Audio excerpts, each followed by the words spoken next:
ನಾನು ಈ ದಿವಸ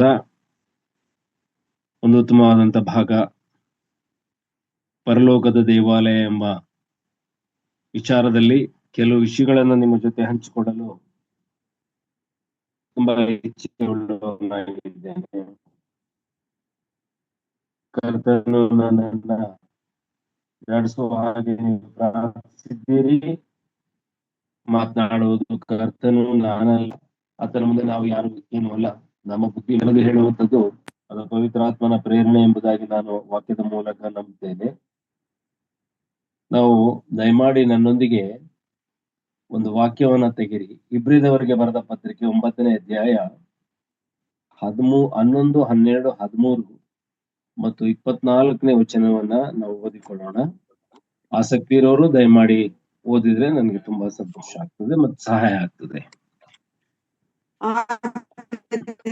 ಕ್ರಿಸ್ತನು ಈ ದೊರೆತಿರುವ ಮೇಲುಗಳನ್ನು ಕುರಿತು ಮಹಾಯಾಜಕನಾಗಿ ಬಂದು ಕೈಯಿಂದ ಕಟ್ಟಲ್ಪದಂತ, ಅಂದರೆ ಈ ಸೃಷ್ಟಿಗೆ ಸಂಬಂಧಪಟ್ಟಂತ ಘನವಾಗಿಯೂ ಉತ್ಕೃಷ್ಟವಾಗಿಯೂ ಇರುವ ಗುಡಾರದಲ್ಲಿ ಸೇವೆಯನ್ನು ಮಾಡುವವನಾಗಿ ಹೋತಗಳ ಮತ್ತು ಹೋರಿಕರಗಳ ರಕ್ತವನ್ನು ತೆಗೆದುಕೊಳ್ಳದೆ ಸ್ವಂತ ರಕ್ತವನ್ನೇ ತೆಗೆದುಕೊಂಡು ನಮಗೋಸ್ಕರ ನಿತ್ಯ ವಿಮೋಚನೆಯನ್ನು ಸಂಪಾದಿಸಿಕೊಂಡವನಾಗಿ ಒಂದೇ ಸಾರಿ ದೇವರ ಸನ್ನಿಧಾನಕ್ಕೆ ಪ್ರವೇಶಿಸಿದನು.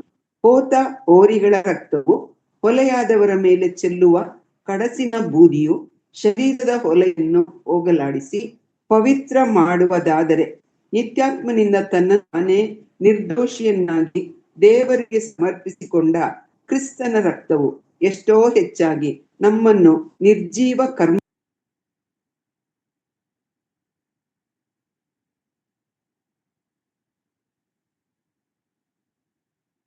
ಓಕೆ, ಆಯ್ತು ಸಿಸ್ಟರ್, ಪರವಾಗಿಲ್ಲ.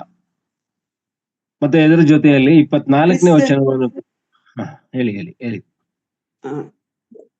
ಯಾಕಂದರೆ ಕ್ರಿಸ್ತನು ನಿಜವಾದ ದೇವಾಲಯಕ್ಕೆ ಅನುರೂಪ ಮಾತ್ರವಾದದ್ದಾಗಿಯೂ ಕೈಯಿಂದ ಕಟ್ಟಿದ್ದಾಗಿಯೂ ಇರುವ ಆಲಯದಲ್ಲಿ ಪ್ರವೇಶಿಸದೆ ದೇವರ ಸಮ್ಮುಖದಲ್ಲಿ ನಮಗೋಸ್ಕರ ಈಗ ಕಾಣಿಸಿಕೊಳ್ಳುವುದಕ್ಕೆ ಪರಲೋಕದಲ್ಲಿಯೇ ಪ್ರವೇಶಿಸಿದನು. ಸಾಕು ಬಿಡಿ, ತುಂಬಾ ಥ್ಯಾಂಕ್ಸ್.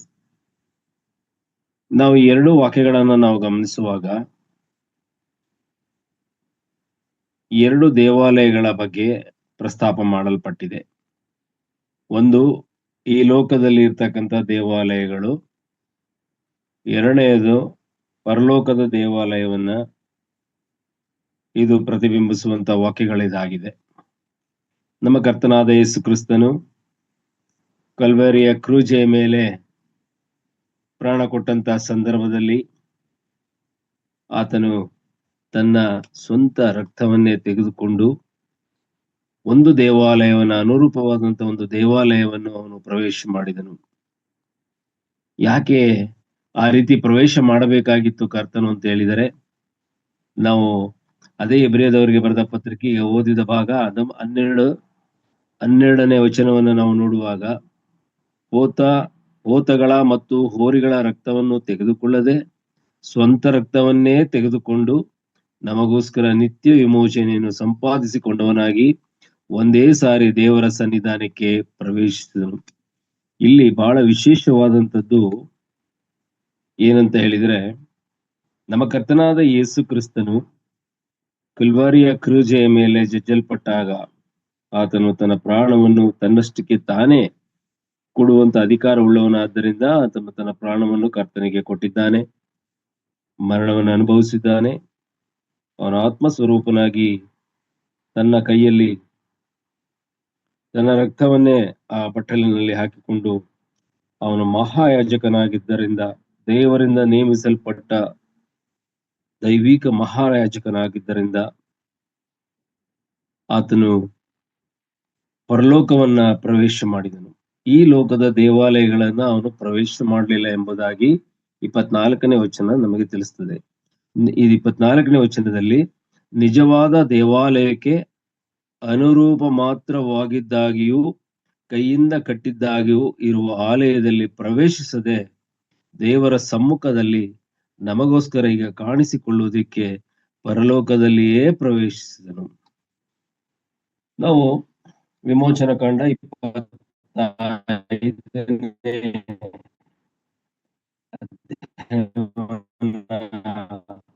ಅಧ್ಯಯನ ಮಾಡುವಾಗ ವಿಮೋಚನ ಕಂಡ 25ನೇ ಅಧ್ಯಾಯ ವಚನವನ್ನು ನಾವು ಧ್ಯಾನ ಮಾಡುವಾಗ, ನಾನು ಇಸಬೇಕು, ನಾನು ನಿನ್ನ ಗುಡಾರವನ್ನು ಅದರಲ್ಲಿರುವ ಎಲ್ಲಾ ಸಾಮಾನುಗಳನ್ನು ಮಾಡಿಸಬೇಕು. ಅಂದ್ರೆ ಕರ್ತನು ಆಗ ಮೋಶೆಗೆ ಇಸ್ರಾಯೇಲರ ಮಧ್ಯದಲ್ಲಿ ಒಂದು ಆಲಯವನ್ನು ಕಟ್ಟಬೇಕಾಗಿದೆ. ಅಂದ್ರೆ ಅದು ಬಟ್ಟೆಯಿಂದ ಮಾಡುವಂತ ಒಂದು ಆಲಯ. ಅದು ತಾನು ಪ್ರಸನ್ನನಾಗಿ, ಮೋಶೆಗೆ ಪ್ರಸನ್ನನಾಗಿ ಇಸ್ರಾಯೇಲರಿಗೆ ಹೇಳಬೇಕಾದ ಆಜ್ಞಾವಿಧಿಗಳನ್ನ, ಕ್ಷಮಿಸುವಿಕೆಯನ್ನ ಎಲ್ಲವನ್ನು ಆತನ ಆ ಕಾರ್ಯವನ್ನು ನಡೆಸುವುದಕ್ಕೋಸ್ಕರ ಮತ್ತು ಇಸ್ರಾಯೇಲರ ಮಧ್ಯದಲ್ಲಿ ವಾಸ ಮಾಡುವಂತ ಆಸಕ್ತಿ ಉಳ್ಳವನಾಗಿ ಆ ಒಂದು ದೇವಾಲಯವನ್ನ, ಅಂದ್ರೆ ದೇವ ದರ್ಶನದ ಗುಡಾರವನ್ನ ಆ ದಿವಸ ಮೋಶೆಯ ಮೂಲಕ ತಾನೇ ಅದಕ್ಕೆ ಬೇಕಾಗುವಂತ ಎಲ್ಲ ನಕಾಶೆಯನ್ನು, ಬೇಕಾಗುವಂತ ವಸ್ತುಗಳನ್ನು, ಅದನ್ನು ಮಾಡ್ತಕ್ಕಂತ ಜನರಿಗೆ ಬೇಕಾಗುವಂತ ಜ್ಞಾನವನ್ನು, ವಿಶೇಷವಾದ ಜ್ಞಾನವನ್ನು ಕೊಟ್ಟು ಆ ಗುಡಾರವನ್ನು ಆ ದಿವಸ ಅಲ್ಲಿ ಮಾಡಿಸಿದನು. ಅಲ್ಲಿ ಒಂದು ಸ್ಥಳವಿತ್ತು, ಮಹಾ ಪರಿಶುದ್ಧವಾದಂತ ಸ್ಥಳ. ಅಲ್ಲಿ ಆತನು ಮಂಜೂಷದ ಮೇಲೆ ಜಾಲಿ ಮರದಿಂದ ಮಾಡಿದಂತ ಚಿನ್ನದ ತಗಡುಗಳನ್ನು ಹೊದಿಸಿದಂತ ಮತ್ತು 10 ಕಟ್ಟಳೆಗಳನ್ನ ಅದರಲ್ಲಿ ಇಟ್ಟಂತ, ಚಿನ್ನದ ಬಟ್ಟಲನ್ನ ಅದರಲ್ಲಿ ಇಟ್ಟಂತ ಮತ್ತು ಆರೋನನ ಚಿಗುರಿದ ಕೋಲನ್ನು ಕೂಡ ಅದರಲ್ಲಿ ಇಟ್ಟಂತ ಒಂದು ಪೆಟ್ಟಿಗೆ. ಆ ಪೆಟ್ಟಿಗೆಯ ಮೇಲೆ, ಕೃಪಾಸನದ ಮೇಲೆ ಕೆರೂಬಿಯರ ಆ ಒಂದು ಮಧ್ಯದಲ್ಲಿ ಆತನು ಪ್ರಸನ್ನನಾಗ್ತಿದ್ದನು. ಒಳಗೆ ಹೋಗುವ ಮಹಾಯಾಜಕನು, ಅದರ ಒಳಗಡೆ ಹೋಗ್ತಕ್ಕಂಥ ಮಹಾಯಾಜಕನು, ಅದು ಮೋಶೆಗೆ ಅವಕಾಶ ಇತ್ತು. ನಂತರ ಆರೋನ ವಂಶದವರಿಗೆ ಅದು ಕೊಡಲ್ಪಡ್ತು. ಅವರು ಮಾತ್ರ ಒಳಗಡೆ ಹೋಗಬೇಕಿತ್ತು. ವರ್ಷಕ್ಕೆ ಒಂದಾವರ್ತಿ ಅವರು ಯಜ್ಞದ ಮುಂದೆ, ಆ ದೇವಾಲಯ, ಆ ಗುಡಾರದ ಮುಂದೆ ಇರ್ತಕ್ಕಂಥ ಆ ತಾಮ್ರದ ಯಜ್ಞವೇದಿಯ ಮೇಲೆ ಸಮೀಪಿಸಲ್ಪಟ್ಟಂತ ಆ ಪ್ರಾಣಿಯ ರಕ್ತವನ್ನ ತೆಗೆದುಕೊಂಡು ಅವರು ಒಳಗಡೆ ಪ್ರವೇಶ ಮಾಡಬೇಕಾಗಿತ್ತು. ಒಂದು ಕಡೆ ಪ್ರಾಣಿಯ ರಕ್ತವನ್ನು, ಇನ್ನೊಂದು ಕೈಯಲ್ಲಿ ಧೂಪವನ್ನು, ಆ ಯಜ್ಞವೇದಿಯ ಕೆಂಡದಿಂದ ಮಾಡಿದಂತ ಆ ಧೂಪವನ್ನು ಎರಡನ್ನೂ ತೆಗೆದುಕೊಂಡು ಮಹಾಯಾಜಕನು ವರ್ಷಕ್ಕೊಂದಾವರ್ತಿ ಆ ಮಹಾಪರಿಶುದ್ಧ ಸ್ಥಳದೊಳಗಡೆ ಹೋಗಬೇಕಿತ್ತು. ಅದು ಆತನ ನಿಯಮವಾಗಿತ್ತು. ಹೋಗುವಾಗ ಆ ಮಹಾಯಾಜಕನಿಗೆ ಸೊಂಟಕ್ಕೆ ಹಗ್ಗ ಕಟ್ಟಿ ಹೊರಗಡೆ ಕಾಯ್ತಾ ಇದ್ರು ಜನ. ಅವನೇನಾದ್ರೂ ಸತ್ತೋದ್ರೆ ಹಗ್ಗದಿಂದ ಅವನನ್ನ ಹೊರಗೆ ಹೇಳ್ಕೊಳ್ಳೋಕ್ಕೋಸ್ಕರ. ಬದುಕಿದ್ರೆ ಅವನೇ ಬಂದು ಕರ್ತನು ಹೇಳಿದಂತ ಎಲ್ಲ ವೇದ ವಾಕ್ಯವನ್ನ, ಆಜ್ಞೆಗಳನ್ನ ಶಿಷ್ಯರಿಗೆ, ಇಸ್ರಾಯೇಲರಿಗೆ ಅವನು ತಿಳಿಸುವ ಒಂದು ಕಾರ್ಯಕ್ರಮ ಆ ದಿವಸ ದೇವರೇ ಅದನ್ನ ಮಾಡಿದ್ದರು. ಆ ಮಹಾಪರಿಶುದ್ಧ ಸ್ಥಳಕ್ಕಾಗಲಿ, ಪರಿಶುದ್ಧ ಸ್ಥಳಕ್ಕಾಗಲಿ ಇಸ್ರಾಯೇಲರಾಗಲಿ ಯಾರೇ ಆಗಲಿ ಹೋಗುವಂತಿಲ್ಲ. ಹೋದ ಪಕ್ಷದಲ್ಲಿ, ಅಥವಾ ಮಹಾಯಾಜಕನು ಪಾಪಮಯನಾಗಿ ಹೋದ ಪಕ್ಷದಲ್ಲಿ ಅವನು ಅಲ್ಲಿ ಸಾಯಬೇಕಿತ್ತು. ಆ ದೇವರ ಪರಿಶುದ್ಧತೆ, ಅದರ ಮುಂದೆ ಅಪರಿಶುದ್ಧನಾದ ಮನುಷ್ಯನು ಬದುಕುವುದು ಬಹಳ ಕಷ್ಟ ಇತ್ತು. ಅವನು ಸುಟ್ಟು ಭಸ್ಮ ಆಗಿ ಹೋಗ್ತಿದ್ದ. ಅಂತ ಒಂದು ಕಠಿಣವಾದ ಪರಿಸ್ಥಿತಿ ಆ ಒಂದು ದೇವಾಲಯದಲ್ಲಿ ಇತ್ತು. ಆ ದೇವಾಲಯದ ವಿನ್ಯಾಸವನ್ನ ನೀವು ದಯಮಾಡಿ 25, 26, 27, 28, 27 3 ವಾಕ್ಯಗಳನ್ನ ನಿಮಗೆ ಅವಕಾಶ ಸಿಕ್ಕಿದಾಗ ದಯಮಾಡಿ ನಾಳೆಯಿಂದಲೇ ಅದನ್ನ ಓದಿ ಅದನ್ನ ತಿಳ್ಕೊಳ್ರಿ, ನಿಮ್ಗೆ ಇನ್ನೂ ಚೆನ್ನಾಗಿ ಅರ್ಥ ಆಗ್ತದೆ. ಬಟ್ ಇಲ್ಲಿ ನಾವು ಗಮನಿಸುವಾಗ, 24ನೇ ವಚನವನ್ನ ಗಮನಿಸುವಾಗ, ನಿಜವಾದ ದೇವಾಲಯಕ್ಕೆ ಅನುರೂಪ ಮಾತ್ರವಾದದ್ದಾಗಿಯೂ ಕೈಯಿಂದ ಕಟ್ಟಿದ್ದಾಗಿಯೂ ಇರುವ ಆಲಯದಲ್ಲಿ ಅಂದ್ರೆ ಅನಂತರದಲ್ಲಿ ಈ ಗುಡಾರಗಳು ಹೋಗಿ ಸೊಲೊಮೋನನ ಕಾಲದಲ್ಲಿ ದೊಡ್ಡ ಒಂದು ದೇವಾಲಯವೇ ಅಲ್ಲಿ ಕಟ್ಟಲ್ಪಟ್ಟಿತ್ತು, ಸೊಲೊಮೋನನ ದೇವಾಲಯ ಎಂಬುದು. ಅಲ್ಲಿಯೂ ಕೂಡ ದೇವರ ಪ್ರಸನ್ನತೆ ಇತ್ತು. ಅಲ್ಲಿಯೂ ಕೂಡ ಮಂಜೂಷ ಇಡಲ್ಪಟ್ಟಿತ್ತು. ಅಲ್ಲೂ ಕೂಡ ಪರಿಶುದ್ಧ ಸ್ಥಳ, ಮಹಾಪರಿಶುದ್ಧ ಸ್ಥಳ, ಅಂಗಳದಲ್ಲಿ ಯಜ್ಞವೇದಿ, ಎಲ್ಲವನ್ನು ಅದೇ ರೀತಿಯಲ್ಲಿ ಅದನ್ನ ಪರ್ಮನೆಂಟ್ ಆಗಿ ಕಟ್ಟದಂತ ಒಂದು ಬಿಲ್ಡಿಂಗ್ ಆವತ್ತು ಕರ್ತನು ಅದನ್ನ ಸೊಲೊಮೋನನ ಮೂಲಕ ಕಟ್ಟಿಸಿದನು. ಅನಂತರ ಅದನ್ನ ನೆಬೂಕದ್ನೆಚ್ಚರ್ ಚಕ್ರವರ್ತಿ ಅದನ್ನ ಸಂಪೂರ್ಣವಾಗಿ ಅದನ್ನ ಧ್ವಂಸ ಮಾಡಿದ. ಕ್ರಿಸ್ತಪೂರ್ವ 585ರಲ್ಲಿ ನೆಬೂಕದ್ನೆಚ್ಚರನು ಆ ದೇವಾಲಯವನ್ನ ಸಂಪೂರ್ಣವಾಗಿ ಧ್ವಂಸ ಮಾಡಿ ಅದರಲ್ಲಿ ಇದ್ದಂತ ಎಲ್ಲಾ ವಸ್ತುಗಳನ್ನು ಸಂಪೂರ್ಣವಾಗಿ ಅದನ್ನು ಸುಟ್ಟು ಹಾಕಿಬಿಟ್ಟನು. ಸುಟ್ಟಿದಂತ ಸಂದರ್ಭದಲ್ಲಿ ಆ ಒಂದು ಮಂಜೂಷವು ಕೂಡ ನಾಶವಾಗಿ ಹೋಗಿದೆ ಎಂಬುದಾಗಿ ಚರಿತ್ರೆಗಳು ನಮಗೆ ತಿಳಿಸುವಂತದ್ದಾಗಿದೆ. ಕಾರಣ ಇಸ್ರಾಯೇಲರ ಪಾಪ, ಆ ಪಾಪದಿಂದ ದೇವರ ಪ್ರಸನ್ನತೆ ಅವರಿಂದ ಹೊರಟು ಹೋಗಿತ್ತು. ಆ ದೇವಾಲಯದಲ್ಲಿ, ಸಲ್ಮಾನನು ಕಟ್ಟಿದ್ದ ದೇವಾಲಯದಲ್ಲಿ ಪ್ರಸನ್ನತೆ ಇರಲಿಲ್ಲ. ಪ್ರಸನ್ನತೆ ಹೋಗಲಾಗಿ ಇಸ್ರಾಯೇಲರು ಅನ್ಯ ಜನರಂತೆ ಅವರು ಎಲ್ಲಾ ರೀತಿಯ ಪಾಪಗಳನ್ನ ಮಾಡಿ ಅವರು ಒಂದು ಪಾಪಿಷ್ಠರಾದ್ದರಿಂದ ದೇವರ ಕೋಪಕ್ಕೆ ಒಳಗಾಗಿ ಅವರು ನೆಕ್ಕಡ್ ನೇಚರ ಚಕ್ರವರ್ತಿಯ ಅಡಿಯಾಳುಗಳಾಗಿ ಸೆರೆಯಾಗಿ ಒಯ್ಯಲ್ಪಟ್ರು. ಇನ್ನು ಅನೇಕರು ದಿಕ್ಕಾಪಾಲಾಗಿ ಹೋಗಿ ದಿಕ್ಕು ದಿಸೆಯಿಲ್ಲದೆ ಅಲಿದು ಎಷ್ಟೋ ಜನರು ನಾಶ ಆಗಿ ಹೋದರು. ಆ ಒಂದನ್ನ ನಾವು 1 ಪೂರ್ವಕಾಲ ವೃತ್ತಾಂತ, 2 ಪೂರ್ವಕಾಲ ವೃತ್ತಾಂತ ಮತ್ತು 1 ವರ್ಷ 2 ವರ್ಷಗಳ ಪುಸ್ತಕಗಳಲ್ಲಿ ನೀವು ಅದನ್ನ ಆ ಚರಿತ್ರೆಯನ್ನ ಸ್ಪಷ್ಟವಾಗಿ ನಾವು ಓದಬಹುದು. ಇದು ಈ ಲೋಕದ ದೇವಾಲಯದ ಒಂದು ಸಂಕ್ಷಿಪ್ತ ಚರಿತ್ರೆಯನ್ನ ನಾನು ನಿಮಗೆ ತಿಳಿಸಿರುತ್ತೇನೆ. ಆದರೆ ಈ ದೇವಾಲಯಕ್ಕೆ ಮಹಾಯಾಜಕನ ನೇಮಕಾತಿ, ಯಾಜಕರ ನೇಮಕಾತಿ, ಈ ಒಂದು ಇದು ಮಾತ್ರ ಕ್ರಿಸ್ತನ ಕಾಲದವರೆಗೂ ಕೂಡ, ಈಗಲೂ ಕೂಡ ಅದು ಇವತ್ತಿನ ಕೂಡ ಅದು ನಡೆಸಲ್ಪಡ್ತಾ ಇದೆ. ಅವರು ಕೂಡ ಆ ಧರ್ಮಶಾಸ್ತ್ರದ ಪ್ರಕಾರವೇ ಧರ್ಮವಿಧಿಗಳನ್ನ ಕೈಕೊಂಡು ಆ ದೇವಾಲಯಗಳಲ್ಲಿ ಪ್ರವೇಶ ಮಾಡುವುದು, ಮತ್ತೆ ಮಹಾಪರಿಶುದ್ಧ ಸ್ಥಳಕ್ಕೆ ಅವರು ಮಾತ್ರ ಹೋಗುವಂಥದ್ದು, ಬೇರೆ ಯಾರು ಹೋಗುವಂಥದ್ದಿಲ್ಲ. ಈಗ ದೇವಾಲಯದಲ್ಲಿ ದೇವರು ಇದ್ದಾನೆ, ಅದು ದೇವರ ಆಲಯ, ಆ ರೀತಿ ನೆನೆಸಿ ಕೆಲವರು ಆ ರೀತಿಲಿ ನಡ್ಕೊಂಡು ಆ ರೀತಿಲಿ ಹೋಗುವಂತ ಅನೇಕ ಚರ್ಚ್ಗಳನ್ನ, ಅಂದ್ರೆ ದೇವಾಲಯಗಳನ್ನ ನೀವು ಗಮನಿಸ್ತಿರಬಹುದು, ಈ ಲೋಕದಲ್ಲಿ ಇದ್ದಾವೆ. ನೀವು ಯಾವ ಆಲಯದಲ್ಲಿ ಆಡಿಯಲ್ಸ್ಗೆ ಒಂದು ಜಾಗ ಇರ್ತದೆ, ಆ ಒಂದು ಡೆಡಿಕೇಟೆಡ್ ಪರ್ಸನ್ಸ್ಗೆ ಮತ್ತೊಂದು ಸ್ಥಳ ಮುಂದ್ಗಡೆ ಇರ್ತದೆ.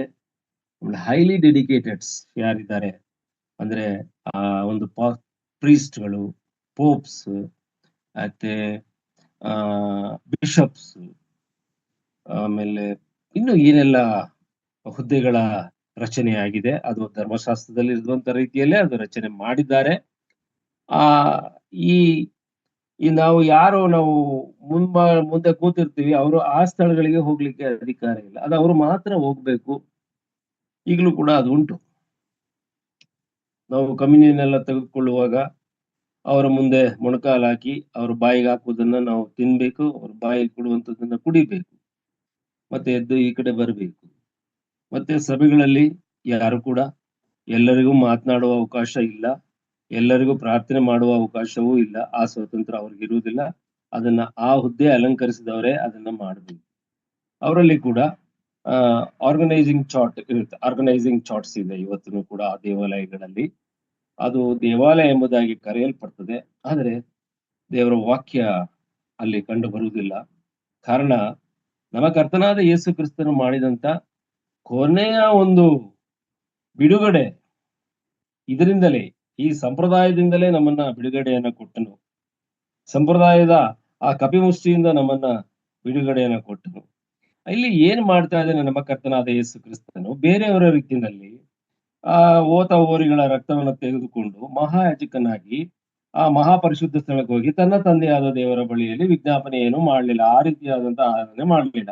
ಬಟ್ ಈಗಲೂ ಕೂಡ ಆ ರೀತಿ ಧೂಪ ಹಾಕುವಂತ ಆರಾಧನೆಗಳು ನಮ್ಮ ಲೋಕದಲ್ಲಿ ಇದೆ.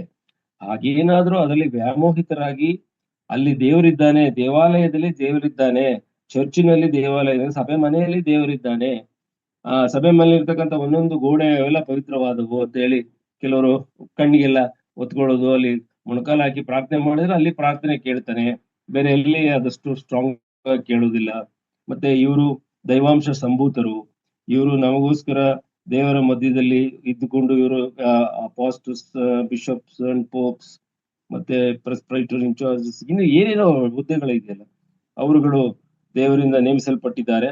ಅವರ ಮುಖಾಂತರ ನಾವು ಪ್ರಾರ್ಥನೆ ವಿಜ್ಞಾಪನೆ ಕರ್ತನಿಗೆ ಸಲ್ಲಿಸಬೇಕು, ನಾವು ನೇರವಾಗಿ ಸಲ್ಲಿಸುವ ಅಧಿಕಾರ ಇಲ್ಲ ನಮಗೆ ಎಂಬುದಾಗಿ ತಮ್ಮನ್ನು ತಾವು ಡಿಗ್ರೇಡ್ ಮಾಡಿಕೊಂಡು ದೇವರು ಕೊಟ್ಟಂತ ಸ್ವತಂತ್ರವನ್ನ ಸಂಪೂರ್ಣವಾಗಿ ಅಲ್ಲಗಳೆದು ಈ ವಿಚಾರಗಳಿಗೆ ಹೋಗಿರುವಂತ ಸಭೆಗಳನ್ನ ನೀವು ಗಮನಿಸಿದಾಗ ನಾನು ನಿಮಗೆ ಒಂದು ಎಚ್ಚರಿಕೆ ಮಾತನ್ನ ಕೊಡ್ತೇನೆ. ಅಲ್ಲಿ ದೇವರ ಶಾಪಕ್ಕೆ ಈಡಾಗ್ತೇವೆ ಹೊರತು ನಾವು ಯಾವುದೇ ದೇವರ ಒಂದು ಆಶೀರ್ವಾದಕ್ಕೆ ಪಾತ್ರರಾಗಲಿಕ್ಕೆ ಸಾಧ್ಯ ಇಲ್ಲ.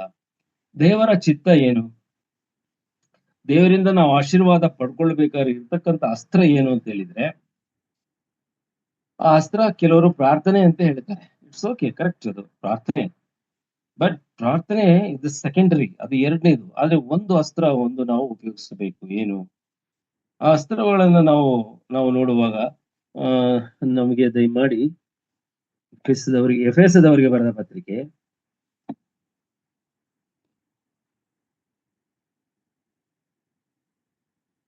6ನೇ ಅಧ್ಯಾಯದಲ್ಲಿ ನಾವು ನೋಡ್ತೇವೆ. 13ನೇ ವಚನದ ಕೊನೆಯ ಒಂದು ಭಾಗವನ್ನ ನಿಮಗೆ ಓದ್ತೇನೆ.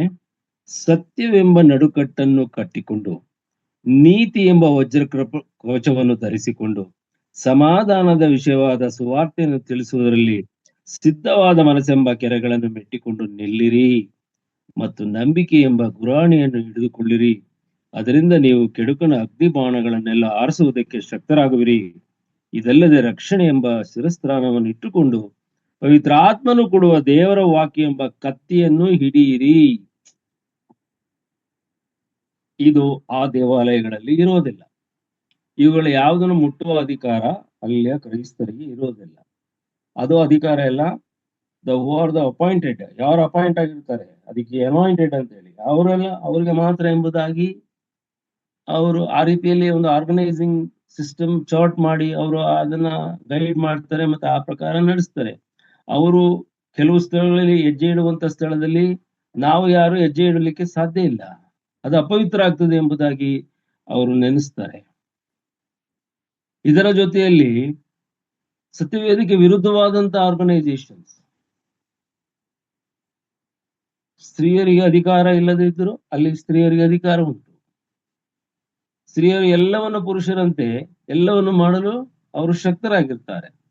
ಇಲ್ಲಿ ಏನಿದೆ ಅಂತೆ, ಸಮಾಧಾನದ ವಿಷಯವಾದ ಸುವಾರ್ತೆಯನ್ನು ತಿಳಿಸುವುದರಲ್ಲಿ ಸಿದ್ಧವಾದ ಮನಸ್ಸೆಂಬ ಕೆರೆಗಳನ್ನು ಮೆಟ್ಟಿಕೊಂಡು ನಿಲ್ಲಿರಿ. ಎಲ್ಲಿ ನೀವು ಸುವಾರ್ತೆ ಸಾರಬೇಕು? ನೀವು ಆ ಸಭೆಗಳಲ್ಲಿ, ಆ ದೇವಾಲಯಗಳಲ್ಲಿ ನಾವು ಸುವಾರ್ತೆಯನ್ನ ಸಾರ್ಲಿಕ್ಕೆ ಅವಕಾಶ ಇಲ್ಲ, ಬಾಯೇ ಬಿಡ್ಲಿಕ್ಕೆ ಅವಕಾಶ ಇಲ್ಲ ಅಂದ್ಮೇಲೆ ಸುವಾರ್ತೆಯಲ್ಲಿ ಹೇಳ್ತೀವಿ. ಆಮೇಲೆ ಅನ್ಬೇಕು, ಸ್ತೋತ್ರ ಅನ್ಬೇಕು, ಹಾಡಾಡ್ಬೇಕು, ರಿಟರ್ನ್ ಕಾಣಿಕೆ ಹಾಕಿ ನಿಮ್ಗೆ ಇನ್ಯಾವ ಅಧಿಕಾರವೂ ಅಲ್ಲಿ ಇರುವುದಿಲ್ಲ. ದೇವರು ಕೊಟ್ಟಂತ ಯಾವ ಸ್ವತಂತ್ರವನ್ನು ಅಲ್ಲಿ ಬಳಸ್ಕೊಳ್ಳಿಕ್ಕೆ ಸಾಧ್ಯವಿಲ್ಲ. ಆಮೇಲೆ ದೇವರ ವಾಕ್ಯ ಎಂಬ ಕತ್ತಿಯನ್ನು ಹಿಡೀರಿ. ಆ ಕತ್ತಿ, ಇಬ್ಬಾಯಿ ಕತ್ತಿ, ಅದನ್ನು ಹಿಡೀರಿ ಅಂತ ಇದೆ. ದೇವರ ವಾಕ್ಯ ನಮ್ಮ ಕೈಲಿ ಕೆಲವರಲ್ಲಿ ತೆಗೆದುಕೊಂಡು ಹೋಗೋ ಹವ್ಯಾಸವೇ ಇರುವುದಿಲ್ಲ. ಅಲ್ಲಿ ಕೆಲವರು ಮರೆತು ಹೋಗ್ತಾರೆ, ಕೆಲವರು ಅಲ್ಲೇ, ಅದಕ್ಕಾಗಿನೇ ಪಾಪ ಅವರು ಚರ್ಚ್ನಲ್ಲೇನೆ ಪರ್ಚೇಸ್ ಮಾಡಿ ಬೈಬಲ್, ಸಂಗೀತ ಎಲ್ಲ ಪ್ರಿಂಟ್ ಮಾಡಿ ಅಲ್ಲಿ ಹಾಕಿ ಇಟ್ಟಿರ್ತಾರೆ. ಅದನ್ನು ಕೂಡ ತೆಗೆದು ನೋಡೋದು ಕಷ್ಟ. ಎಷ್ಟು ವಿಶ್ವಾಸಿಗಳಿಗೆ ಆ ಸತ್ಯವೇದವನ್ನ ಸಂಪೂರ್ಣವಾಗಿ ಅರ್ಥವಾಗುವ ರೀತಿಯಲ್ಲಿ ಹೇಳುವಂತ ಭಕ್ತರು ಕೂಡ ಅಲ್ಲಿ ಬಹಳ ಕಡಿಮೆ ಇರ್ತಾರೆ. ಇದು ನಾನು ಹೇಳ್ತಿರತಕ್ಕಂಥದ್ದು ನಮ್ಮ ಕರ್ತನು ಪ್ರವೇಶ ಮಾಡದೇ ಇರತಕ್ಕಂಥ ದೇವಾಲಯಗಳು. ಅಂದ್ರೆ ಅಲ್ಲಿ ಕರ್ತನು ಅಲ್ಲಿ ಇಲ್ಲ. ಈಗ ಎಲ್ಲಿ ಹೋಗಿದ್ದಾನೆ ಆತನು? ಪರಲೋಕ ಎಂಬ ದೇವಾಲಯಕ್ಕೆ ಅವನು ನೇರವಾಗಿ ತನ್ನ ರಕ್ತದೊಡನೆ ಅದು ನಿರಂತರವಾದ ರಕ್ಷಣೆಯನ್ನ ಸಂಪಾದಿಸಿಕೊಂಡು, ನಮಗೋಸ್ಕರ ನಿತ್ಯ ವಿಮೋಚನೆಯನ್ನ ಸಂಪಾದಿಸಿಕೊಂಡವನಾಗಿ ಒಂದೇ ಸತಿ ಅವನು ಪ್ರವೇಶ ಮಾಡಿ ಆಯ್ತು. ಆತನ ನಂಬಿದವರಿಗೆ ಪ್ರವೇಶ ಮಾಡುವ ಹಕ್ಕನ್ನು ಆತನು ಕೊಟ್ಟಿ ಆಯ್ತು. ಆ ಹಕ್ಕನ್ನ ಪಡೆದುಕೊಳ್ಳಬೇಕಾದ್ರೆ ನಾವು ಯೋಹಾನ್ ಬರೆಸುವಾರ್ತೆ 3ನೇ ಅಧ್ಯಾಯ 16ನೇ ವಚನದಲ್ಲಿ ಬರೆದಿರೋ ಪ್ರಕಾರ ನಮ್ಮ ಕರ್ತನಾದ ಯೇಸು ಕ್ರಿಸ್ತನ ಹೆಸರಿನ ಮೇಲೆ ನಾವು ನಂಬಿಕೆ ಇಡಬೇಕು. ಆತನು ಸತ್ತವರಿಂದ ಎಬ್ಬಿಸಲ್ಪಟ್ಟಿದ್ದಾನೆ. ದೇವರ ಬಲಪಾರ್ಶ್ವದಲ್ಲಿ ಅವನು ನಮಗಾಗಿ ವಿಜ್ಞಾಪನೆಗಳನ್ನು ಮಾಡುತ್ತಾ ಪರಲೋಕದಲ್ಲಿಯೂ ಇದ್ದಾನೆ. ಆತ್ಮ ಸ್ವರೂಪನಾಗಿ ನಮ್ಮೊಳಗೂ ನಮ್ಮ ಜೊತೆಯಲ್ಲೂ ಇದ್ದಾನೆ. ನಮ್ಮನ್ನೇ ದೇವಾಲಯನಾಗಿ ಮಾಡಿದ್ದಾನೆ ಎಂಬುದನ್ನು ನಾವು ನಂಬಬೇಕು. ಈ ಲೋಕದಲ್ಲಿ ದೇವಾಲಯಗಳು ಇವತ್ತು ಈ ಕ್ರೈಸ್ತರಿಗೆ ಇಲ್ಲ. ನಾನು ಬೇರೆಯವರ ಬಗ್ಗೆ ನಾನು ಹೋಗುವುದಿಲ್ಲ, ಅದು ಅವರ ನಂಬಿಕೆಗೆ ಸಂಬಂಧಪಟ್ಟಂತದ್ದು. ಇಲ್ಲಿ ದೇವರ ವಾಕ್ಯದ ಪ್ರಕಾರ ದೇವರು ವಾಸ ಮಾಡತಕ್ಕಂತ ಆಲಯಗಳು, ಅಂದ್ರೆ ಕರ್ತನಾದ ಯೇಸು ಕ್ರಿಸ್ತನು ವಾಸ ಮಾಡುವಂತ ಆಲಯಗಳು ಈ ಲೋಕದಲ್ಲಿ ಇಲ್ಲ. ಆ ಆಲಯವು ನೀವೇ ಎಂಬುದಾಗಿ ಕೊರಿಂಥದವರಿಗೆ ಬರೆದ ಪತ್ರಿಕೆ 6ನೇ ಅಧ್ಯಾಯದಲ್ಲಿ ನಮಗೆ ಸ್ಪಷ್ಟವಾಗಿ ತಿಳಿಸುತ್ತಾರೆ. ಅಂದ್ರೆ ದೇವರು ಈಗ ಆಲಯವಾಗಿ ಮಾಡಿಕೊಂಡದ್ದು ಯಾರನ್ನ? ನಮ್ಮನ್ನ ಹೇಗೆ ಮಾಡಿಕೊಂಡನು ಅಂತ ಹೇಳಿದ್ರೆ, ಅವನು ಆ ದಿವಸ ತನ್ನ ಶಿಲ್ಬೆ ಮರಣವನ್ನು ಅನುಭವಿಸಿದ ದಿವಸ ತನ್ನ ಸ್ವರಕ್ತವನ್ನ ತೆಗೆದುಕೊಂಡು ಪರಲೋಕದ ದೇವಾಲಯವನ್ನ ಅವನು ಸೇರಿದ್ದರಿಂದ, ಎಂಟ್ರಿ ಆದ್ದರಿಂದ, ಅಲ್ಲಿಗೆ ಅವನು ಪ್ರವೇಶ ಮಾಡಿದ್ದರಿಂದ ಆ ಒಂದು ಬಿರುದು, ಆ ಒಂದು ಸ್ವತಂತ್ರ ಆತನ ಮೂಲಕ ನಮಗೆ ಸಿಕ್ಕಿತು. ನಾವು ಕೂಡ ಪರಲೋಕದ ದೇವಾಲಯಕ್ಕೆ ಪ್ರವೇಶ ಮಾಡುವವರಾಗಿದ್ದೇವೆ ಮತ್ತು ಕ್ರಿಸ್ತನ ಹೆಸರಿನಲ್ಲಿ ನಂಬಿಕೆ ಇಟ್ಟಿರುವುದರಿಂದ ನಾವು ನಮ್ಮ ನಮ್ಮ ನಮ್ಮ ದೇಹಗಳು ದೇವರ ಗರ್ಭಗುಡಿಯಾಗಿ ಮಾರ್ಪಾಟಾಗಿದೆ ಎಂಬುದಾಗಿ ಸತ್ಯವೇದವು ನಮಗೆ ಸ್ಪಷ್ಟವಾಗಿ ತಿಳಿಸುತ್ತದೆ. ಇದರಲ್ಲಿ ಯಾವ ಅನುಮಾನವೂ ಇಲ್ಲ. ಅದರ ಬಗ್ಗೆ ಯಾವ ಒಂದು ನಾವು ಮಾತ್ರವಾಗಿ ನಾವು ತಿಳ್ಕೊಳ್ಳುವಂಥದ್ದಾಗ್ಲಿ ಅಥವಾ ಏನೋ ಒಂದು ವಾದ ವಿವಾದ ಮಾಡಿಕೊಳ್ಳುವಂಥದ್ದಾಗ್ಲಿ ಅಂಥದ್ದು ಯಾವುದೂ ನಮಗೆ ಅವಶ್ಯಕತೆ ಇಲ್ಲ ರೀ. ನಾವು ದೇವರಲ್ಲಿ ನಮಗೆ ನಂಬಿಕೆ ಇದ್ದರೆ ಆ ಆ ದೇವಾಲಯವಾಗಿ ಆತನು ನಮ್ಮಲ್ಲಿ ಬಂದು ವಾಸ ಮಾಡುವಾಗ ನಮ್ಮ ದೇಹವು ಅದು ದೇಹವು ಆತನ ಆಲಯವಾಗಿ ಮಾರ್ಪಾಟಾಗಿ ಹೋಗ್ತದೆ. ಇದು ದೇವರ ವಾಕ್ಯದಲ್ಲಿ ನಾವು ತಿಳಿಸಿಕೊಳ್ತಕ್ಕಂಥ ದೊಡ್ಡ ಒಂದು ಸತ್ಯ. ಇನ್ನು ನಾವು ಮುಂದೆ ಹೋಗುವಾಗ ನಾವು ಈ ದೇವರ ಈ ಪರಲೋಕದ ಆಲಯಕ್ಕೂ ಈ ಆಲಯಕ್ಕೂ ಇರ್ತಕ್ಕಂಥ ವ್ಯತ್ಯಾಸವನ್ನ ನಾವು ಸ್ವಲ್ಪ ಗಮನಿಸೋಣ. ಆದರೆ ಕರ್ತನು ಈ ಲೋಕದ ಆಲಯಗಳನ್ನ ಮಾಡಿಸಿದಾಗ, ಅಂದ್ರೆ ಆ ಮೋಶೆಯ ಮೂಲಕ ದೇವರ ದರ್ಶನದ ಗುಡಾರವನ್ನು ಮಾಡಿಸಿದಾಗ, ಮತ್ತೆ ಸೊಲೊಮೋನನ ಮೂಲಕ ಸೊಲೊಮೋನನ ದೇವಾಲಯವನ್ನು ಕಟ್ಟಿಸಿದಾಗ, ಅದೇ ರೀತಿ ಈ ಲೋಕದಲ್ಲಿ ಅನೇಕ ಸೇಮ್ ಪ್ಯಾಟರ್ನ್ ಅಲ್ಲಿ ಅನೇಕ ದೇವಾಲಯಗಳು ಕಟ್ಟಲ್ಪಟ್ಟಿದೆ. ಕರ್ತನು ಆ ಪ್ಯಾಟರ್ನ್, ಆ ಒಂದು ಪ್ಲಾನಿಂಗ್ ನ ಕೊಟ್ಟು ಹಿಂಗೆ ಮಾಡ್ಬೇಕು ಅಂತ ಹೇಳ್ತಾರೆ. ಅದಕ್ಕೆ ಕಾರಣ ಏನು ಅಂತ ಹೇಳಿದ್ರೆ, ಪರಲೋಕ ದೇವಾಲಯದ ಅನುರೂಪವಾದಂತ ದೇವಾಲಯ ಎಂಬುದಾಗಿ ನಾವು ಈಗ ತಾನೇ ಇಬ್ರಿದವರಿಗೆ ಬರೆದ ಪತ್ರಿಕೆಯಲ್ಲಿ ಓದಿದೆವು. ಪರಲೋಕ ದೇವಾಲಯಕ್ಕೆ ಅನುರೂಪವಾದಂತ ದೇವಾಲಯ ಎಂಬುದಾಗಿ ಅದನ್ನ ಇಬ್ರಿಯದವರಿಗೆ ಬರೆದ ಪತ್ರಿಕೆಯಲ್ಲಿ ಬಹಳ ಚೆನ್ನಾಗಿ ಸ್ಪಷ್ಟವಾಗಿ ನಾವು ಈಗ ತಾನೇ ಓದಿದೆವು. ಹಾಗಾದ್ರೆ ಸ್ವಲ್ಪ ಹೊತ್ತು ನಾವು ಈ ದೇವಾಲಯಕ್ಕೂ, ಅಂದ್ರೆ ಈಗ ದೇವಾಲಯಗಳಿಲ್ಲ, ಈ ಹಿಂದೆ ದೇವರು ಕಟ್ಟಿಸಿದಂತ ಆಲಯಗಳಿಗೂ ಮತ್ತು ಪರಲೋಕದ ದೇವಾಲಯಕ್ಕೂ ಇರ್ತಕ್ಕಂಥ ಒಂದು ಹೋಲಿಕೆಯನ್ನ ಒಂದ್ ಸ್ವಲ್ಪ ಹೊತ್ತು ನಾವು ಗಮನಿಸೋಣ. ಇಲ್ಲಿ ನಾವು ಗಮನಿಸುವಾಗ ಬಹಳ ವಿಶೇಷವಾಗಿ ನಾವು ತಿಳ್ಕೊಳ್ಬೇಕಾದಂತ ವಿಷಯ ಯಾವುದು ಅಂತ ಹೇಳಿದ್ರೆ, ನಮ್ಮ ಕರ್ತನಾದ ಯೇಸು ಕ್ರಿಸ್ತನನ್ನು ಕಲ್ವರಿಯ ಕ್ರೂಜೆಯ ಮೇಲೆ ಕೊಂದಂತ ಸಂದರ್ಭದಲ್ಲಿ, ನಮ್ಮ ಕರ್ತನಾದ ಯೇಸು ಕ್ರಿಸ್ತನನ್ನು ಕಲ್ವಾರಿಯ ಕ್ರೂಜೆಯ ಮೇಲೆ ಕೊಂದಂತ ಸಂದರ್ಭದಲ್ಲಿ ಆ ಕೊಂದಂತವರು ಯಾರು? ನಾವು ಯೆಶಾಯನ ಬರೆದ ಪ್ರವಾದನೆ 53ನೇ ಅಧ್ಯಾಯದಲ್ಲಿ ಓದುವಾಗ, ಆತನನ್ನು ಜಜ್ಜುವುದು ಆತನ ಸಂಕಲ್ಪವಾಗಿತ್ತು. ಯಾರದು? ದೇವರ ಸಂಕಲ್ಪ. ಅಂದ್ರೆ ಕರ್ತನಾದ ಯೇಸು ಕ್ರಿಸ್ತನ ತಂದೆಯಾದ ದೇವರ ಸಂಕಲ್ಪವಾಗಿತ್ತು. ಯಾಕಂತ ಹೇಳಿದ್ರೆ, ಈ ಮನುಷ್ಯರ ಎಲ್ಲಾ ಪಾಪಗಳನ್ನ ಅವನ ಮೇಲೆ ಹಾಕಿ ಯಜ್ಞದ ಕುರಿಯೋದ ಉಪಾಧಿಯಲ್ಲಿ ಎಲ್ಲ ಸಂಕಟವನ್ನು ಆತನನ್ನು ಅನುಭವಿಸಿ ಕಲ್ವೇರಿಯ ಕ್ರೂಜೆಯ ಮೇಲೆ ಜಜ್ಜಲ್ಪಟ್ಟು ಅವನು ಪ್ರಾಣವನ್ನ ಕೊಡ್ಬೇಕಿತ್ತು. ಇದು ದೇವರ ಚಿತ್ತ. ಆ ಪಾಪದಿಂದ ಬಿಡುಗಡೆ ಆಗೋದಕ್ಕೋಸ್ಕರ ಒಬ್ಬ ನಿರಾಪರಾಧಿಯ ಪರಿಶುದ್ಧನಾದಂತ ಒಬ್ಬ ವ್ಯಕ್ತಿಯ ರಕ್ತ, ಮನುಷ್ಯನ ರಕ್ತ ಚೆಲ್ಲಲ್ಪಡಬೇಕಾಗಿತ್ತು, ಕ್ರಯವಾಗಿ ಕೊಡಲ್ಪಡಬೇಕಾಗಿತ್ತು. ಇದು ದೇವರ ನಿಯಮ. ಈ ಲೋಕದಲ್ಲಿ ಇರ್ತಕ್ಕಂಥ ಮನುಷ್ಯರಲ್ಲಿ ಯಾರೂ ಕೂಡ ಉತ್ತಮರಾದವರು ಸಿಕ್ಕದೆ ಹೋದ ಕಾರಣ ತನ್ನ ಒಂದು ಭಾಗವಾದಂತ, ತನ್ನ ಮಗನಾದಂತ, ತನ್ನ ಪ್ರಿಯ ಕುಮಾರನು, ನೀತಿಯ ಕುಮಾರನು, ಸತ್ಯವಂತನು, ಪರಿಶುದ್ಧನಾದ ತನ್ನ ಮಗನನ್ನ ಅವನು ಈ ಲೋಕದಲ್ಲಿ ಕಲ್ವರಿಯ ಕ್ರೂಜೆಯ ಮೇಲೆ ಜಜ್ಜಿದನು. ಅದು ಅವನ ಸಂಕಲ್ಪವಾಗಿತ್ತು ಅಂತ ಒಂದು ವಾಕ್ಯವನ್ನ ನೀವು ತೆಗೆದುಕೊಳ್ರಿ. ಮತ್ತೊಂದು ಕರ್ತನಾದ ಯೇಸು ಕ್ರಿಸ್ತನು ಹೇಳುವಂತ ಮಾತು, ನನ್ನ ಪ್ರಾಣವನ್ನು ನನ್ನಷ್ಟಕ್ಕೆ ನಾನು ಕೊಡ್ತೇನೆ, ತಿರುಗಾ ಅದನ್ನ ಪಡೆದುಕೊಳ್ಳುತ್ತೇನೆ ಎಂಬುದು. ಈ ಎರಡು ಮಾತುಗಳನ್ನ ಗಮನಿಸಿದಾಗ ಕರ್ತನಾದ ಯೇಸು ಕ್ರಿಸ್ತನು ಕೊಲೆಯಾದದ್ದು ತನ್ನ ತಂದೆಯಾದ ದೇವರಿಂದಲೇ. ಬಹುಶಃ ನಿಮಗೆ ಈ ವರ್ಡ್ ಕೇಳುವಾಗ ಮುಜುಗರ ಆಗಬಹುದು. ದೇವರ ವಾಕ್ಯವನ್ನ ಸ್ಪಷ್ಟವಾಗಿ ನೀವು ಓದ್ಕೊಳ್ರಿ. ಈ ಎರಡು ವಾಕ್ಯಗಳು ನಮಗೆ ತಿಳಿಸುವಂತದ್ದು. ಯಾಕಂತ ಹೇಳಿದ್ರೆ ಕರ್ತನಾದ ಯೇಸು ಕ್ರಿಸ್ತನ ಮೇಲೆ ಕೈ ಎತ್ತುವಂತ ಅಧಿಕಾರ ಈ ಲೋಕದಲ್ಲಿ ಯಾರಿಗೂ ಇಲ್ಲ. ಯಾಕಂದ್ರೆ ಎಲ್ಲವೂ ಆತನ ಸೃಷ್ಟಿ, ಆತನ ರಿಮೋಟ್ ಸಿಸ್ಟಮ್ ನಲ್ಲಿ ಇತ್ತು. ಮತ್ತೆ ಎಲ್ಲವೂ ಆತನ ವಿರುದ್ಧವಾಗಿ ಹೋಗುವ ಅಧಿಕಾರ ಯಾರಿಗೂ ಇರಲಿಲ್ಲ.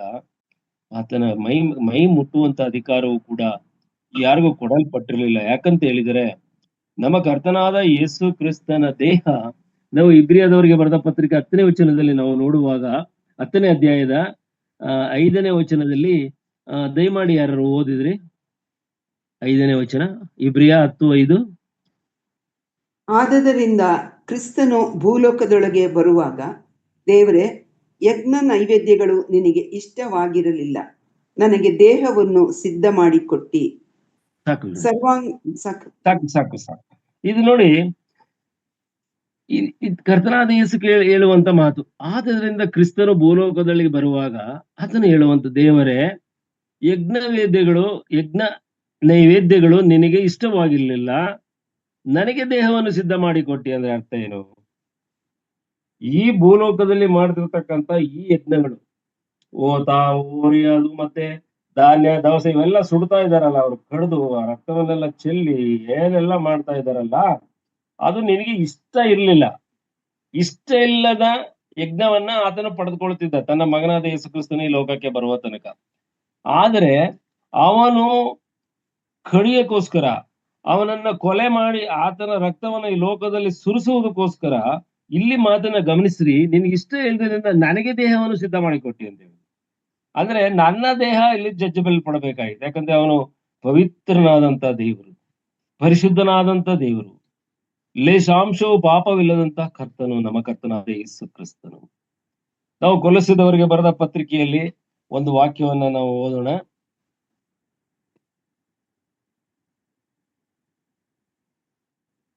ಕೊಲೊಸ್ಸೆದವರಿಗೆ ಬರೆದ ಪತ್ರಿಕೆ 1ನೇ ಅಧ್ಯಾಯದಲ್ಲಿ 15 ಮತ್ತು 16 ದಯಮಾಡಿ ಓದಿ. ಆತನು ಅದೃಶ್ಯನಾದ ದೇವರ ಪ್ರತಿರೂಪನು, ಸೃಷ್ಟಿಗೆಲ್ಲ ಜ್ಯೇಷ್ಠ ಪುತ್ರನ ಸ್ಥಾನ ಹೊಂದಿದವನು ಆಗಿದ್ದಾನೆ. ಭೂ ಪರಲೋಕಗಳಲ್ಲಿರುವ ದೃಶ್ಯಾದೃಶ್ಯವಾದವುಗಳೆಲ್ಲವೂ, ಸಿಂಹಾಸನಗಳಾಗಲಿ, ಪ್ರಭುತ್ವಗಳಾಗಲಿ, ದೊರೆತನಗಳಾಗಲಿ, ಅಧಿಕಾರಗಳಾಗಲಿ ಆತನಲ್ಲಿ ಸೃಷ್ಟಿಸಲ್ಪಟ್ಟವು. ಸರ್ವವು ಆತನ ಮುಖಾಂತರವಾಗಿಯೂ ಆತನಿಗೋಸ್ಕರವಾಗಿಯೂ ಸೃಷ್ಟಿಸಲ್ಪಟ್ಟಿತು. ನಮ್ಮ ಕರ್ತನಾದ ಯೇಸು ಕ್ರಿಸ್ತನಿಗೆ ತಂದೆಯಾದ ದೇವರು ಒಂದು ದೇಹವನ್ನ ಸೃಷ್ಟಿ ಮಾಡಿಕೊಟ್ನು. ನಾವು ಓದಿದೆವು ಆಗಲೇ. ಆ ದೇಹ ಬಹಳ ಅಪರೂಪದ ದೇಹ, ಪವಿತ್ರವಾದಂತ ದೇಹ. ಮರಿಯಳು ಮತ್ತು ಏಸೇಫಳು ಇಬ್ಬರು ಸೇರಿ ಸಂಗಮಿಸಿ ಉಂಟಾದಂತ ನಿಮ್ಮ ದೇಹ ಆ ರೀತಿ ದೇಹವಲ್ಲ. ಕಾಮಾಭಿಲಾಷೆಯಿಂದ ಉಂಟುವಾದಂತ ದೇಹವಲ್ಲ. ಪರಲೋಕದಲ್ಲಿರುವ ತಂದೆಯಾದ ದೇವರೇ ಮಾಡಿಕೊಟ್ಟಂತ ಪವಿತ್ರವಾದಂತ ದೇಹ. ಆ ದೇಹದ ವಿಶೇಷತೆ ಏನು ಅಂತ ಹೇಳಿದ್ರೆ, ಅದು ರಕ್ತ ಮಾಂಸಧಾರಿಯಾದಂತ ದೇಹವಾಗಿ ಕರ್ತನಿಗೆ ಕೊಟ್ಟನು ಈ ಲೋಕಕ್ಕೆ ಬರ್ಲಿಕ್ಕೋಸ್ಕರ. ಆತನ ಆ ಪಾಲನೆ ಪೋಷಣೆ ಮಾಡೋದಕ್ಕೋಸ್ಕರ ಮರಿಯಳನ್ನು ಆತನು ಆಯ್ಕೆ ಮಾಡಿಕೊಂಡ್ರು. ಯಾಕಂದ್ರೆ ಮರಿಯಳು ಸ್ತ್ರೀಯರಲ್ಲೆಲ್ಲ ಶ್ರೇಷ್ಠವಾದವಳಾಗಿದ್ದಳು, ಅದರಿಂದ ಆಯ್ಕೆ ಮಾಡಿಕೊಂಡಳು. ಅವನು ಅರಸು ಅರಸುಗಳ ವಂಶದಲ್ಲಿ ಬಂದವನು ಎಂಬುದಾಗಿ ಅನಿಸಿಕೊಳ್ಳುವುದಕ್ಕೋಸ್ಕರ ಯೋಸೇಫನ ವಂಶವನ್ನ ದೇವರು ಆಯ್ಕೆ ಮಾಡಿದನು.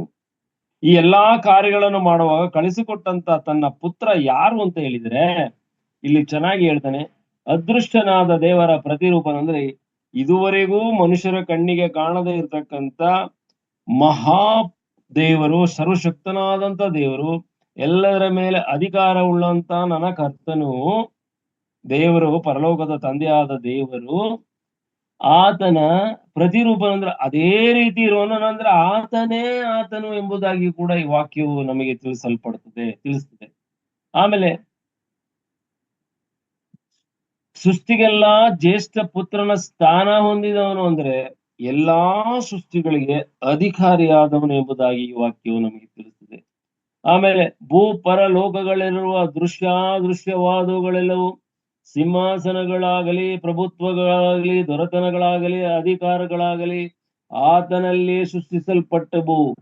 ಅಂದ್ರೆ ಸೃಷ್ಟಿ ಕಾರ್ಯವನ್ನ ಮಾಡಿದವನು ಈಗ ಜಜ್ಜಲ್ಪಡ್ತಕ್ಕಂತ, ಈಗಾಗಲೇ ಶಿಲುಬೆ ಮೇಲೆ ಜಜ್ಜಲ್ಪಟ್ಟಂತ ಆ ಪವಿತ್ರನಾದ ತಂದೆಯಾದ ದೇವರು, ಪರಲೋಕದ ತಂದೆಯಾದ ದೇವರ ಏಕ ಕುಮಾರನು, ನೀತಿ ಕುಮಾರನಾದಂತ ಯೇಸು ಕ್ರಿಸ್ತನ ಬಗ್ಗೆ ಇದನ್ನ ಎಷ್ಟು ಸ್ಪಷ್ಟವಾಗಿ ನಮಗೆ ಎಲ್ಲ ಆತನಲ್ಲಿ ಸೃಷ್ಟಿಸಲ್ಪಟ್ಟವು ಎಂಬುದಾಗಿ ಈ ವಾಕ್ಯವು ತಿಳಿಸ್ತದೆ. ಸರ್ವವು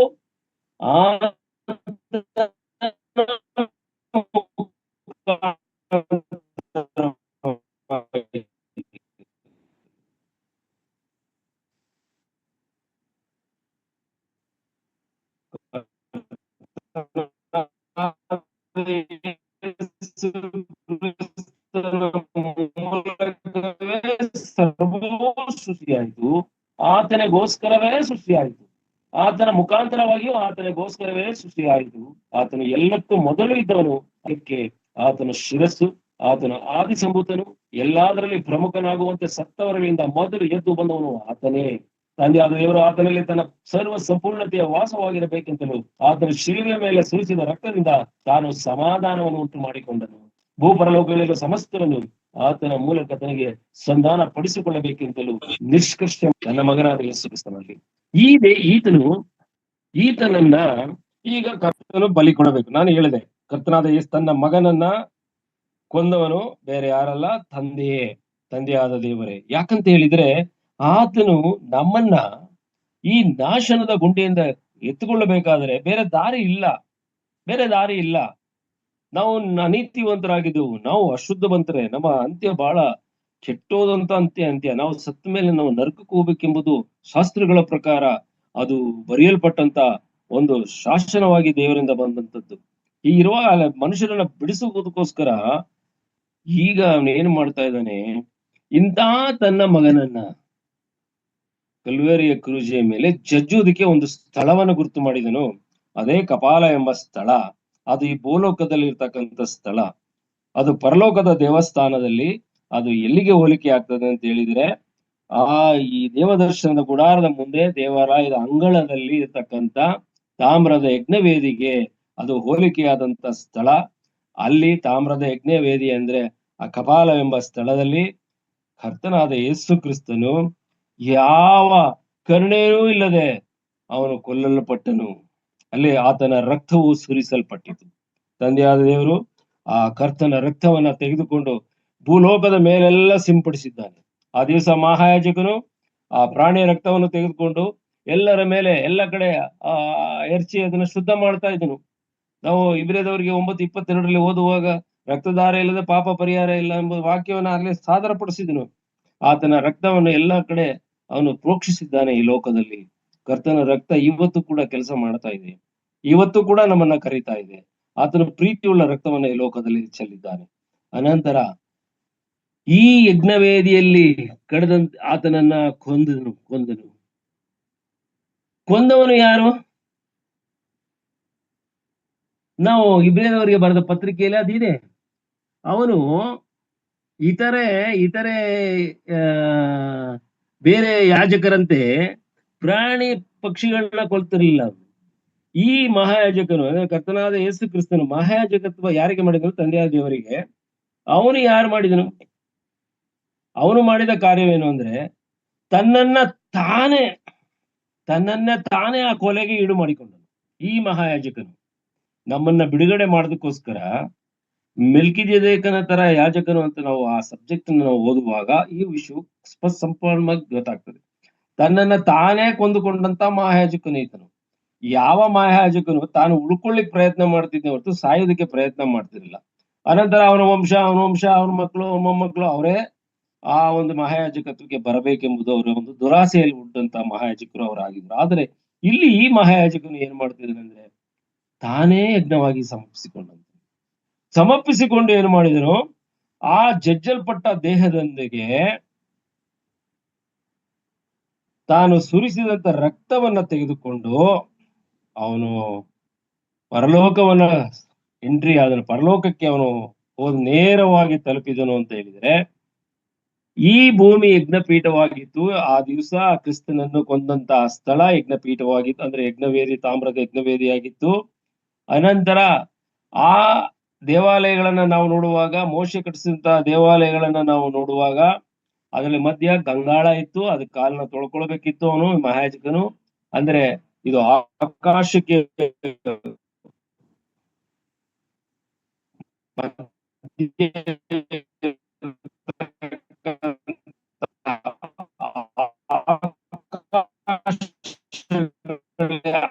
ಆಕಾಶಕ್ಕೆ ಹೋಲಿಕೆ ಮಾಡಲ್ಪಟ್ಟಿದೆ ಸತ್ಯವೇದದಲ್ಲಿ. ಅನಂತರ ಆಕಾಶವು ಬಹಳ ಪರಿಶುದ್ಧವಾದದ್ದು ಎಂಬುದಾಗಿ ಅದು ಕೊರಿಂಥದವರಿಗೆ ಬರೆದ ಪತ್ರಿಕೆಯಲ್ಲಿ ಪೌಲನ ದರ್ಶನದಲ್ಲಿ ನಾವು ಅದನ್ನು ಓದ್ತೇವೆ.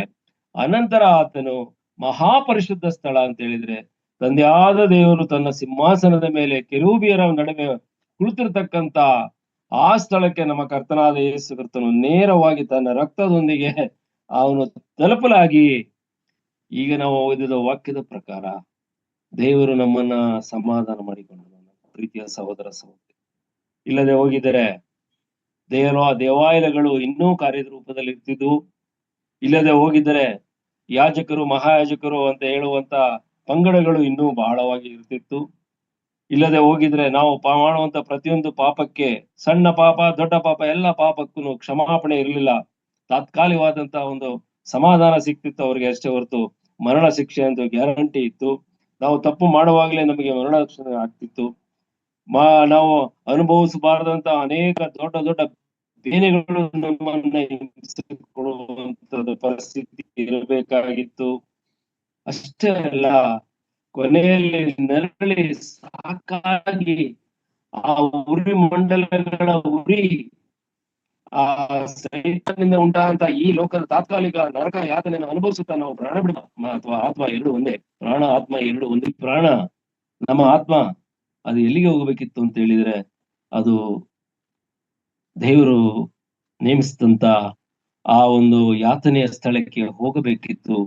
ಅನಂತರ ಅದು ಕ್ರಿಸ್ತನ ನ್ಯಾಯಾಸನದ ಮುಂದೆ, ಬಿಳಿ ಸಿಂಹಾಸನದ ನ್ಯಾಯಾಸನದ ಮುಂದೆ ನಾವೆಲ್ಲರೂ ನಿಂತುಕೊಂಡು ಸೈತಾನರೊಂದಿಗೆ, ಅವನ ಸೇವಕರೊಂದಿಗೆ ನಾವುಗಳು ಕೂಡ ಆ ಬೆಂಕಿಯ ಗಂಧದ ಕೆರೆಗೆ ನಾವು ಹೋಗಬೇಕಾಗಿತ್ತು. ಆದರೆ ಈ ಒಂದು ದೊಡ್ಡ ಒಂದು ಕಾರ್ಯವನ್ನ ದೇವರು ನಮ್ಮಲ್ಲಿ ಮಾಡಿದ್ದಾನೆ. ನನ್ನ ಪ್ರೀತಿಯ ಸಹೋದರ ಸಹೋದರಿ, ಈಗ ನಾವು ಸೇರಿ ಬರ್ತಕ್ಕಂತ ಎಲ್ಲಿ ನಾವು ಸೇರ್ತೇವೆ ಅಲ್ಲಿ ಅಲ್ಲಿ ಮತ್ತಾಯನ ಬರೆಸುವ 18 ಎಲ್ಲಿ ನನ್ನ ಹೆಸರಿನಲ್ಲಿ ಕೂಡಿ ಬರ್ತಾರೋ ಅಲ್ಲಿ ನಾನು ಇರ್ತೇನೆ ಎಂಬುದಾಗಿ ಕರ್ತನ ಹೇಳಿದ್ದಾನಲ್ಲ, ಅದೇ ರೀತಿಯಲ್ಲಿ ನಮಗೆ ಈಗ ದೇವಾಲಯಗಳು ಇಲ್ಲ, ಯೇಸು ಸ್ವಾಮಿ ವಾಸ ಮಾಡ್ತಕ್ಕಂಥ ಸ್ಥಳಗಳು ಇಲ್ಲ. ಯೇಸು ಸ್ವಾಮಿ ವಾಸ ಮಾಡ್ತಕ್ಕಂಥ ಸ್ಥಳ ವಿಶ್ವಾಸಿಯ ಹೃದಯವೇ ಆಗಿದೆ, ವಿಶ್ವಾಸಿಯಾಗಿದ್ದಾನೆ. ಅದು ದೇವರ ಗರ್ಭಗುಡಿಯಾಗಿದೆ ಎಂಬುದಾಗಿ, ಅಂದ್ರೆ ಮಹಾಪರಿಶುದ್ಧ ಸ್ಥಳವಾಗಿದೆ ಎಂಬುದಾಗಿ ನಮಗೆ ದೇವರ ವಾಕ್ಯವು ತಿಳಿಸ್ತದೆ. ಜೊತೆಗೆ ಆ ಒಂದು ಬಿಡುಗಡೆ, ನಾವು ನರಕಕ್ಕೆ ಹೋಗುವಂತ ಆ ಒಂದು ಶಿಕ್ಷೆಯಿಂದ ನಮ್ಮ ಕರ್ತನಾದ ಯೇಸು ಕ್ರಿಸ್ತನ ಮೂಲಕ ಬಿಡುಗಡೆಯಾಗಿದೆ. ಆತನು ನಮ್ಮನ್ನ ನೋಡಿದಾಗ ದೇವರಿಗೆ ಯಾವ ಸಂತೋಷವಾಗುವುದಿಲ್ಲ, ಸಿಟ್ಟೆ ಬರುವಂತ ಪರಿಸ್ಥಿತಿಯಲ್ಲಿ ನಾವು ಈಗಲೂ ಕೂಡ ನಾವು ಅದೇ ರೀತಿಯಲ್ಲಿ ಇರುವವರು. ಆದರೆ ನಾವು ಈಗ ತಾನೇ ಕೊಲೊಸ್ಸದವರಿಗೆ ಬರೆದ ಪತ್ರಿಕೆಯಲ್ಲಿ ಓದಿದ ಪ್ರಕಾರ, ಕರ್ತನು ಶಿಲುವೆ ಮೇಲೆ ಸುರಿಸಿದ ಆ ರಕ್ತದಿಂದ ಅವನು ಸಂತೋಷ ಉಳ್ಳವನಾಗಿ ಕ್ರಿಸ್ತನ ಮೂಲಕ ನಮ್ಮನ್ನ ಸಂಧಾನ ಮಾಡಿಕೊಂಡನು, ನಮ್ಮನ್ನ ಹತ್ರ ಕರೆದನು. ಅಂದ್ರೆ ಅದೇ ಲೋಕನ ಬರೆಸುವಾರ್ತೆ. ನಾವು 2ನೇ ಅಧ್ಯಾಯದಲ್ಲಿ ದಯಮಾಡಿ ತೆಗಿರಿ, ಲೂಕನ ಬರೆದ ಸುವಾರ್ತೆ 2ನೇ ಅಧ್ಯಾಯದ 14ನೇ ವಚನ. ದಯಮಾಡಿ ಯಾರು ಸಿಕ್ಕಿದವರು ಓದಿ. ಲೂಕನ ಬರೆದ ಸುವಾರ್ತೆ 2ನೇ ಅಧ್ಯಾಯ 14ನೇ ವಚನ. ಮೇಲಣ ಲೋಕಗಳಲ್ಲಿ ದೇವರಿಗೆ ಮಹಿಮೆ, ಭೂಲೋಕದಲ್ಲಿ ಮನುಷ್ಯರೊಳಗೆ ಸಮಾಧಾನ, ದೇವರು ಅವರಿಗೆ ಒಲಿಯುತ್ತಾನೆ. ಅಂದ್ರೆ ಅರ್ಥ ಏನಂದ್ರೆ, ಒಲಿಯುತ್ತಾನೆ ಅಂತ ಹೇಳಿದ್ರೆ, ಇಷ್ಟು ದೂರ ಮನುಷ್ಯನಿಂದ ದೂರ ಇದ್ದಂತ ದೇವರು, ಮಧ್ಯೆ ಇದ್ದಂತ ಒಂದು ಅಡ್ಡಗೋಡೆ ಯಾವುದು? ಪರಿಶುದ್ಧತ್ವ, ದೇವರ ಪರಿಶುದ್ಧತ್ವ ಎಂಬ ಅಡ್ಡಗೋಡೆ,